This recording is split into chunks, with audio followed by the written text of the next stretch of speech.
మీనరాశి వారికి తృతీయ స్థానంలో కుజుని యొక్క సంచారం బాగుంది. ఇక పంచమ స్థానంలో గురు శుక్రుల సంచారం బాగుంది.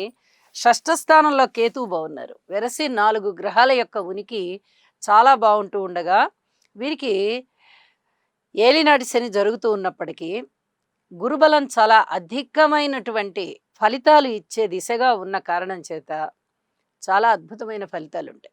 గురువుగారు పంచమ స్థానంలో ఉచ్ఛలో ఉంటూ నవమ దృష్టి చేత రాశిని చూస్తున్నారు. ఇది ఎంత చెప్పదగ్గ సూచన, ఎంత చెప్పదగ్గ మంచి ఫలితాలు ఇచ్చే విషయం అంటే, రాస్యాధిపతి దశమాధిపతి అవుతూ పంచమంలో ఉన్నారు. సంతానం బాగుంటారు, సంతానం వృద్ధిలోకి వస్తారు. అలాగే సంతాన అభివృద్ధి కలుగుతుంది. సంతానం కావాలి అని కోరుకునే వారికి సంతానం కలుగుతారు.